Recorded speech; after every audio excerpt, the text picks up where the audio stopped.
Welcome to A Canadian Investing in the U.S., a podcast and YouTube channel focused on Canadians buying real estate, with host Glenn Sutherland. Welcome to another episode of A Canadian Investing in the U.S. This week my guest is Neal Smith. Neal, give us a bit of an introduction to yourself. Well, I'm glad you asked about that, Glenn. We are non-licensed brokers in Chicago. We fund all over the country. The Canadian borrower is a big part of our business, probably about 20%.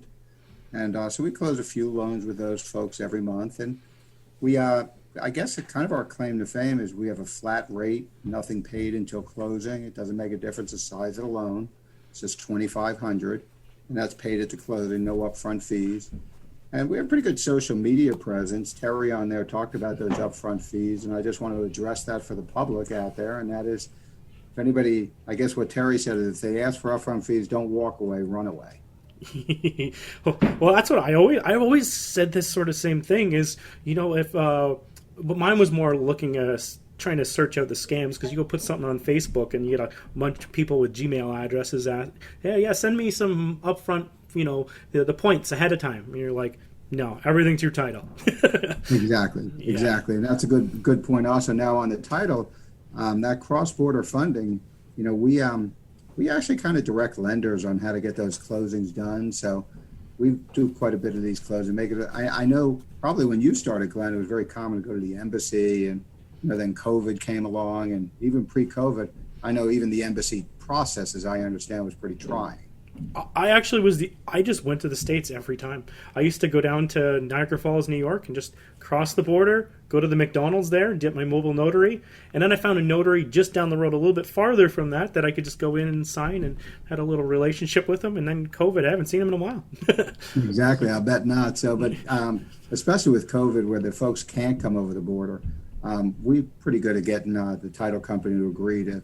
I guess up there, all the attorneys are notaries. Yep. And they have that list of them. Like if he's on that list, then it works. So I guess for all the borrowers out there that are maybe having trouble closing up there, or having trepidation even in COVID, we can help. We can help with that. We got a pretty good expertise. It's a really common problem right now. I get phone calls for it all the time. Notary issues. Yeah. Well, what's funny about that notary is that we came to find out that it's really a title company issue in some cases, because I know we had one a couple of months ago in it was Indianapolis, and they couldn't close, and the title company was like, oh no, this is the way it is. So I mean, I hate to say it, but we just changed title companies and it worked. So let's get into some of this Canadian funding. So you guys can work with Canadians, and full disclosure, we have worked together before. Yep, you'll notice with my show that I've never bring on usually anyone that I haven't worked with. They're vetted, especially if they are service. Yeah, no, and Glenn, has come to us before. There's quite a few people that Glenn know of Glenn that have come to us also. And about half our business really comes, maybe even more than that. We don't make outgoing phone calls looking for business, and the phone rings pretty regularly. And a fair percent of them are folks that are looking for that. Now, the one thing I know that you just recently noticed is it was always capped at like 65%. That was always the number. Canadians, there's probably listeners on the podcast today, they're always 65. Yeah. And we did a Facebook post a little while ago for a brand new borrower, had never borrowed before. So if you newbies are out there, and she got 75 loan to value, and I think around 6%. And that's another thing, you Canadians, I know 6% interest rate is probably real competitive based on what I understand. Well, yeah. Well, we have some ridiculous rates right now. Our some of them are under 2% for some of our mortgages. I think that was a good point to set the rates, because it sets the expectations. It isn't quite the same. It's going to be a little bit more expensive, but if you're investing in the States, but you can. It's just part of it, and the property taxes will be cheaper. The proper purchases prices are likely cheaper. You'll make it up in a lot of different other spots. Yeah, no, I'm glad you mentioned that, because we always tell people, now it's a bad example because you folks are in Canada and funding in the U.S. But we tell, especially on the U.S. side, if you go to the bank, go to the bank, because we're non-bank lenders, and there's not an area that we really can't cover, and there's some areas that actually fund a little better than others, but really. That loan to value that you can get down the bank primary residence, first-time buyer in the States, U.S. Social Security number, might be, 5 or 10% down. We don't have that. Probably, the best loan to value we've ever gotten is 75% on a long-term loan. And that's the market. We fund a fair amount of loans and people take them, so it must be what's out there. Anybody that tells you that they're getting better than that as a loan to value from a private lender, let them know about Glenn and I, because we're definitely looking for them. And the thing maybe to talk about is it's a little bit different. The loans aren't held in-house. So how does the sort of loan structure go from us signing up a loan to what happens after that? Where does this loan go? Well, that's a real good question, and one that I've only, kind of come to learn, because if you think about that whole process, first of all, this hard money, that kind of industry that we work in here, that hard money, those people that are lending, because we represent some really big lenders that are right next door to the bank. So if you're not going to fund with the bank, you're going to fund with us. And those hard money lenders really represent institutions that end up buying those notes. So, which is a whole separate business that people buy these mortgage notes. And if you think about it, it's as an investment on the other side, it's pretty conservative investment, because it's the first mortgage note. If you default on the mortgage, then that lender gets that home back. So it's pretty well protected. So it gets sold to institutions, and it might even, trickle down to as an investment vehicle, just to, some alternative to a bank investment. And that's where that money ultimately ends up going. Yeah. And I've always been confused about this exactly. So when they're coming up with the rates in the loan to value, first we're in a foreign national program, and then it's, do we get bumps if they're like, oh, you have a bad credit rate, it goes up a little bit, you have a little other something else, it goes up, or is there ways to adjust that? Is there exceptions? How does that all kind of work? Well, there's a very good question also, and there's a couple of exceptions that are made for lending, and not the least of which is experience. Experience speaks volumes, and that is, if you haven't ever done this before, you're probably going to take a little bit of a haircut, and that is a little bit of a raise in probably the interest rate. It might not be the loan to value, but it might be the interest rate. Then after experience, we never knew, but I guess you folks up there are going up to 900 credit.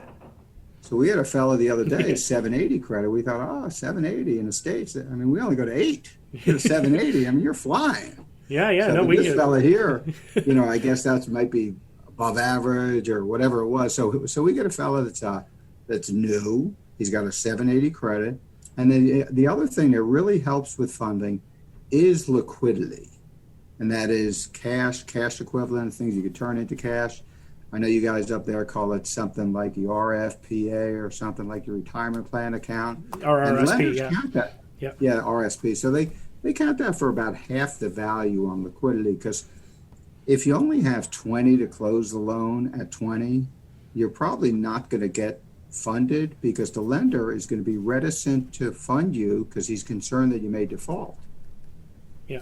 Because you won't have the money afterwards. So we always tell people, as a rule of thumb, 25 to 30% is a good rule of thumb. Now, the other thing also is we have a lender, and you listeners out there want to hear what I say, so I'll say it slowly, that has no minimum. And that's real important for you, especially in new folks out there, or if you're in markets in the States. Ohio comes to mind. There's a lot of smaller properties there that we can literally get you a 30-year loan on a $10,000 property. As an example. Now, your payments could be about $1.99 a month, but it is a 30-year loan. So do you guys, because you have to sell those loans or something at the end, is it harder to sell these cheap loans? Actually, surprisingly not. And that's because that's an alternative to any retirees out there trying to think about what they do with their money. Here we call them certificates of deposits. There they may call them time deposits or something. So it's an alternative to a CD investment for a retired investor. And it's a first mortgage note. So, if you were to think through your own portfolio of real estate, you've developed a philosophy. There's listeners out there that have done the same. I'm a 100,000 buyer, so I buy houses in the $100,000 range. Same thing with an investor on the fixed income side. So he's 100 or 25 or 150 buyer, and in his case, he wants to make a return on that. So he may be just a 25 buyer. So that's a perfect one for a 25, knowing that you could well get that, for 30 years in your case. But, a lot of these retirees might not be here in 30 years. But the fact of the matter is it's a good, safe, conservative, because it's it's a first mortgage note is really what you're buying. Yeah. Good question, though. Canadian credit scores, how do they look at that stuff? Is it worth anything? Really, it is, and that is, they use a company. You could do a little Googling, any of you listeners out there. I think it's called Credco, comes to mind. So they're out of, I think they're out of somewhere on the West Coast. Okay. And it's kind of a form you fill out that says, hey, my name is John Q. Public, and I live in Canada, and here's my address. And then from that, they can look at it like, as I understand it, you folks, I think you get a Transunion report up there anyway. Yeah, we have Transunion and Equifax. So, yeah, we have a lender that, especially the small balance lender, he just likes to look at your Transunion report. If it's a good opportunity, though, that lender in particular, so if you're a little credit compromised, here we call that under 600. There, I don't know what they call it. But if you had a good opportunity, and we've funded somewhere even under there, so long as the lender doesn't think he's going to get hurt. Because if you default, he's going to take back your property. He wants to make sure he has the ability to do that. Yeah. And Transunion, if that's the one they're looking at, my Transunion is always higher than my Equifax. I don't know if they pull different stuff, but I'm not an expert on credit, but I know my Transunion is always higher. So that's a perk.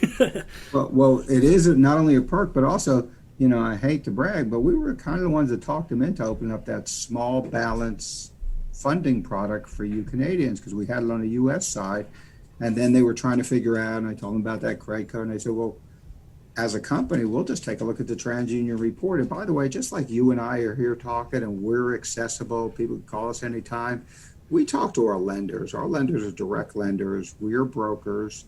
We're not direct lenders, and we only work with direct lenders. And just like we're talking back and forth, a lot of times, if I have an issue, I can call that lender. I hardly ever do. And by the same token, every once in a while, they call us. Usually to praise us, though. I always hear with the Americans who are getting their lending, it's always about the tri-merge. So it's kind of impossible to do that with us with only 2 credit scores also, right? That's exactly right. And that whole tri-merge thing, really, having been at it a little while, a couple of year-old company with a real good presence and everything, the more we know we need to know. But the fact that the more I know, and Terry already knows it often anyway. You don't believe me, ask her. But what I'm saying is that they use the mid-score here is what they do. And that's why they look at that tri-merge report. So if you got a 600, a 650, and a 6 1/4, they're going to look at the 6 1/4. And they're going to judge their lending on that. And the same thing applies to a U.S.-based borrower as with a Canadian. Experience, liquidity speaks volumes, and then credit score. And last of all is the opportunity. Now, we have some lenders that are hard, fast on the credit score on the U.S. side, not as much on the Canadian side, but because you were funding from Canada, I just want to make clear that there's not a whole lot that we can't help you with so long as it's the right opportunity for the lender. And that gets back to, I touched on, it was a new investor that came in about a week or 2 ago, and he's buying a fix and flip in Michigan, a little tougher area. Yeah. Right in front of me, I keep my board of lenders, what's going on. And I think it says up here, stay out of Flint and Detroit, right? So they don't fund there. And that's, a lot of it has to do with the pandemic. I know that tough time in Baltimore right now, in Maryland, because they've done the right thing by the real estate people there, and that is they've protected them through covenants because of COVID. No evictions, can't foreclose, things along that line. But if you flip the coin and you're the lender, you're going to be a little reluctant to make your loans in that area. So what happened with this gentleman is the ARV came in on the appraisal side for less than he thought it would have been, and for that reason would have been more money out of pocket, and the opportunity just fell apart for him. Yeah. When I say fell apart, he thought it was better, and so did we, to just walk away, take the hit on the cost of the appraisal. And that's why when we say 30 days to fund, and anybody listening, if you're wondering how long it takes to fund, usually 30 days to close and 20 days to protect yourself to make sure you get funded. And this way you can get your earnest money deposit back. Yep. I know what I always tell you, like even when we were talking on Monday, I said, if you want to try and speed things up or even just still hit the 30-day close, get all your documents in ahead of time, even before you have the property. That's exactly right. It's like, just so you know, yeah. Go ahead. Well, no, I was going to say, like in your particular case, Glenn, I'm sure that you have, something you use like Google Docs people use, which we don't really like, but a Dropbox or something that you just because we always find it like which password to open and stuff like that. But anyway, nonetheless, so long as you automate on your side, Terry did a post, and anybody want to kind of learn about us, if you go to our Facebook page, it's very educational. Our website's very educational also at NSS Lending. Is documentation. We had one of our broker referral partners that runs a Facebook group on, obviously Facebook, but it has to do with verified lenders. So if you're not a verified lender, some of those Gmail account people are in there. So these are lenders that hold themselves out to the public as a lender and have credibility.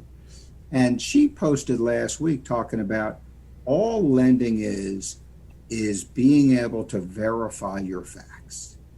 So if you say that you have money to invest, just be prepared to prove it. If you say that you have a 700 credit score, just be prepared to prove it, because we're going to find out. Because I can remember some time ago, we still joke about it. We had a lender, or a borrower rather, come in Georgia, and she said, here's my track record. And she gave us, 1111 Main Street, 1201 4th Avenue, whatever the addresses were. And by golly, we couldn't find nothing about her. And I'm thinking, don't you think that the lender's going to do due diligence to figure out if you're really on here, just arbitrarily picking? So back to your point, Glenn, and that is anybody that's thinking about borrowing, get all your ducks in a row first. I know a lot of you folks are probably aware you need to have a U.S. entity. Most lenders lend to entities only. I mean, it's a state requisite in a lot of cases, just doing that way. So you'd have to have your entity in place, but that doesn't stop you from starting the process. Just got a couple more questions for you. Recourse, non-recourse. Do you do both? Which kinds of loans? We only do non-recourse, and what's kind of funny is we funded, wait a minute, yep, we're the ones. We funded in Alaska. and when I brought it to my guy, I worked with the vice president of a real large lender, or we do. And, we should define what recourse and non-recourse is. Okay, yeah, there you go. So okay. We've probably got a couple people going, wait, what is that? Yeah, well, I guess I'll let you hit the definition, and then I'll concur. Okay. Recourse, and this is not a dictionary definition by any means, but recourse means that if you default on the loan, they're going after you personally. Non-recourse, it's the corporation is liable for the loan. Is that kind of accurate? Yeah. That's pretty accurate, as accurate as I could have said also, and I was going to make you either personally responsible or non-personally responsible. Yeah. And the fact of the matter is, we had a lender or a borrower in Alaska that, it was a real tough loan to fund. We funded some more tough than others, and this one all had to do with the appraisal. And that they chose the appraiser, but in that particular case, wait a minute, you're in Canada, folks. Or a lot of you are, but anyway, it was snowing in Alaska. So they couldn't get to the building because there was snow on the ground. Who would have ever thought? So then even further, when they got the area plowed, he didn't want to leave wait a minute, he's on a rural road and doesn't want to leave his truck by the road. So twice he had to go back just to do the same appraisal. So my point about that one is after she funded, and it took a little while extra, and it was a HUD purchase, which we've done before, and those are usually cash purchases because of timing. The Housing and Urban Development take these properties and have really good values and everything. So she had to get 2 extensions. You had to pay for the extensions, all because of the appraisal. We get done with the funding, and she writes me and she says, I'll never do a recourse loan again. And I said, is that funny? I've never done a non-recourse loan. So to answer your question, Glenn, we only handle recourse funded loans, and that is where you're going to have a personal guarantor on those loans. And with COVID, I don't think there are non-recourse loans. There could be, but we've never funded a loan that wasn't a recourse loan. Now, I'll also point out, I've never been worried about recourse, so to say, as a borrower. The only people that should be worried about recourse are people that think they're going to fail. Because if you think it's going to work, then what are you worried about the recourse? Because in your case, you're going to put money into this. You're going to borrow money from the lender, and you're worried about if I walk away or default, are you going to come after me? Well, I wouldn't want to not think I was going to succeed. Otherwise, I would never go into it. Just my opinion. And isn't that part of the reason for the Foreign National Program and the lower loan to values typically is because they're going to have trouble enforcing the recourse anyway if you're in a different country? Well, I think that, it's kind of like us doing this today here on this thing in front of us. And that is, years ago, we couldn't do this. Well, years ago, they couldn't do what they could do today. I was making an analogy to a bad check. Years ago, heck, when I was growing up, you write a bad check in Florida, drive to Georgia, they didn't even know you wrote a bad check. Now you write a bad check in somewhere, they know immediately you wrote a bad check everywhere in the world. So back to the 65%, again, we funded quite a few. We actually have one on the docket right now, and I'll tell you the end of the story maybe in a future broadcast or podcast broadcast. But anyway, It's coming at 80 on the offer side. But I've never funded a loan at 80%, and this is for a foreign investor, lives in Canada, has a U.S. entity, has extensive experience. But right now, I would tell you the highest I've ever gotten, be it a U.S. or Canadian, is 75. I think the 65%, I'm not going to say it's gone because we're doing one right now for somebody at 65. So it's very common, but I could tell you, I think those loan to values are going up with technology where they, can come after you if they have to. Makes sense. So if they can come after you, then we can get some better leverage. Exactly. Let me see here and look at my things. You mentioned before, we keep talking about loan to values, and one part we always keep forgetting to talk about is the fix and flip loans, and that is a totally different leverage product, right? It really is, and I can say that we don't get much of a haircut for you foreign investors on the loan to value for fix and flips. And we, even on those smaller opportunity loans, can get you a 90-100 loan. And what that means for your newbies is we're going to fund or have a lender that's going to fund 90% of the purchase price and 100% of the rehab. But it's also based on the ARV too. Based on that ARV bucket, and that gets back to that Michigan property I was talking about the other day. And then even further, we actually have a 100-100 program for U.S. investors. I know you have a U.S. following too, and but that's for the most creditworthy. Yeah. Less than 1% of our loans we close are with that lender. And that is because it's as close to a full doc loan as you're going to have. So, but on the fix and flip side, they usually cap you at 70% of the ARV. So, for simple math, let's say that you were buying a place at 100 and you're going to put in 50 for a round number. Yeah. So now 70% of that is a 105. Well, if they're doing 90% of the purchase price, so that's 90,000 there. Even though you have 50 of rehab, let's use a 200. If you used a 200 ARV, you'd probably be safe because, again, 70% of that. Actually, there's a good example. I was doing all the math in my head. So I know.